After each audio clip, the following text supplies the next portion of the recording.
sir, yung ginagawa namin ngayon. And we try to make it a model Mr. for Chair, meron ka pa for all salita, the, Jose Cruz, no? Sabi mo, sila nagbibigay ng permit. Hindi na ho sila pwedeng magbigay ng permit eh. Illegal na po yun eh. Yes, sir. Tama po, sir. Hindi po ba? Tama Ibig po, sir. sabihin, yung pag nagbigay ang LGU ng permit, they are actually doing an illegal thing. Yes, sir. Tama po, sir. Okay. Sila po, sir, nakakaalam, sir, kung halimbawa nabigyan nila. Yung isang case po namin, sinabi nila na nabigyan namin ng permit yan and yet they operate. So automatic, sir, hinuhuli na po namin yun. Mr. Chair, again, no? As you have also admitted, Jose Cruz, that one day this will even become a national security issue sapagkat mga foreign workers ito ng POGO na most probably, Mr. Chair, ang iba dyan, pinadala pa ng Chinese government yan sa Pilipinas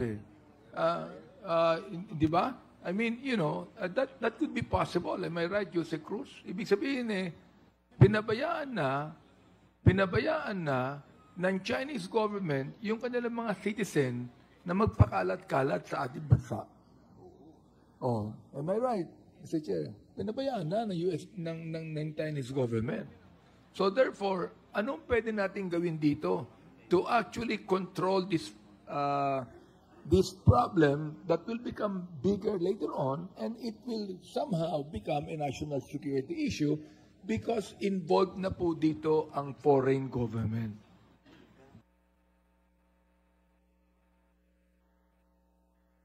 Jose Cruz. Yes, Mr. Chair. Actually, sir, tama po kayo, sir,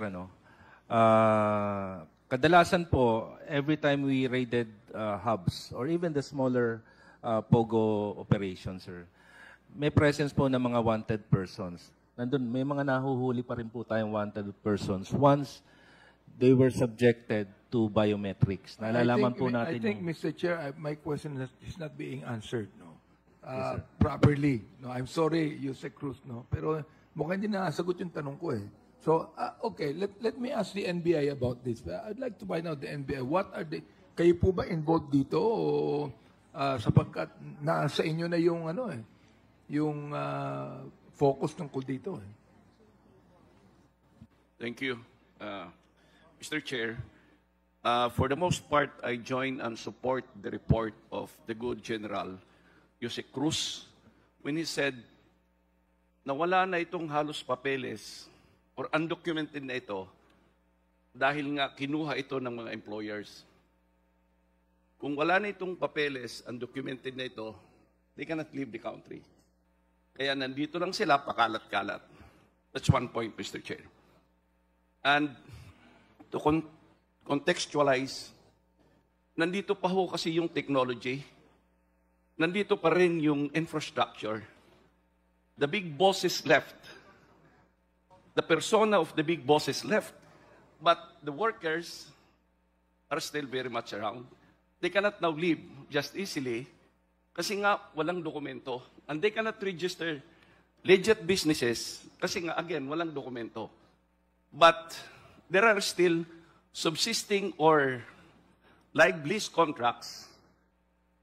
Yung inintroduce nila ditong technology na pagkuha ng data still remains with them. So this is being used, although sabi natin, scattered ito or splintered operations because na-raid na ng PAOK, na-raid na ng PNP, na-raid na ng NBI, at kilala na natin yung malalaking operations, especially in Bamban and in Tarlac and in Pampanga. Now, kung wala na ho itong papeles, wala nang dokumento at hindi makapag-register at nandito pa yung workers at nandito pa yung kanilang technology, they were already forced to do not the legit POG operations, but other scamming operations. And if the Filipino people will ask us, may ginawa ba dito ang gobyerno? Meron ho. Nakita ito ng gobyerno before the announcement of the President, yung total closure ng POGO, Congress, and we are very much thankful to Congress for this, already enacted the Anti-Financial Act Scamming, the Anti-Financial Account Scamming Act. Dito ho namin sila nahuhuli ng karamihan. Yung pagkuha nila ng datos at ginagamit nila yung identity theft at ginagamit nila sa various forms of scamming, dito po namin sila kinakasuhan. At they can already operate using mobile gadgets, iPad, laptop, at cellphone. Hindi na ho ito kagaya ng dati na desktop ang operations. That is why, hindi naman po sa walang magagawa, it's very difficult for us. Admittedly, it's very difficult for us. Because then, limitado ang batas na aming pwedeng ipakilos unless, again, tama ang suggestion niyo, Mr. Chair, isang malaking super body ito with the immigration maybe on board, with the DTI on board, with the ILG on board, with DFA on board. Kasi kung huhulihin lang namin yung Chinese na walang klarong violation, not in the act of doing or engaging in financial scamming activities, kung undocumented lang, then we would need the immigration with us. Kung mahuli naman ang Chinese at walang, the foreign national, at wala namang papeles, then we would need either the immigration or the FA for that matter before they can be removed out of the country. But we will have to file the appropriate charges kung ano yung nahuli naming being committed in the act. I understand the difficulty, Mr. Chair, for the part of the NBI. We've been doing a lot of operations, and I join your observation na ito ay magiging national security problem, as they may have already diversified into espionage activities. Again, they have the equipment. Again, they have the technology. Again, they have the knowledge. But government already addressed it before the total operations. Only that, nahihirapan kaming mag-adjust kasi nauuna sila. Criminals are always one step ahead. Mr. Chair, Thank you, Mr. Chair. let me just wrap up this scenario. No?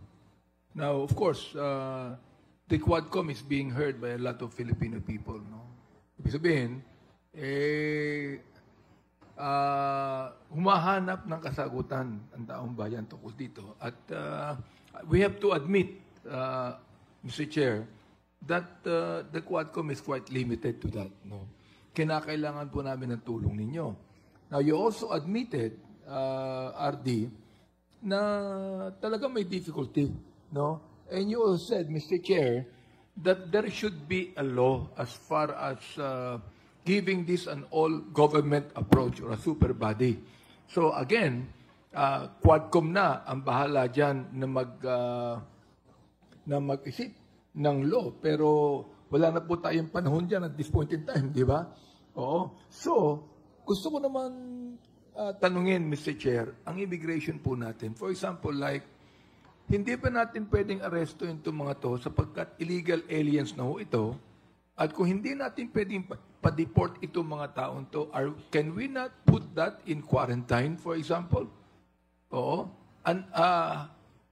Kesa naman pakalat-kalat po sila at hindi lamang nagkakalat po ng anuman, kundi nagkakalat pa ng sakit. Mr. Chair, go ahead, immigration. Good morning, Mr. Chair. With regards to your observation and later question po, yung una po sigurong problema dito, yung pag-locate ng mga taong ito, kagaya nung nabanggit po ng PAOK-TF, once the big Pogo hubs dissolved and then they resorted to guerrilla operations, naging undocumented na po ang mga to. And as mentioned previously by Yusek Cruz, dahil po walang mga passports ang mga to, wala po silang mga pinupuntahan. Ngayon, yung nangyayari po, kapag ganyan, kadalasan po nagtatago na lang, and then as observed, they resort to what illegal activities, they go back to the illegal activities that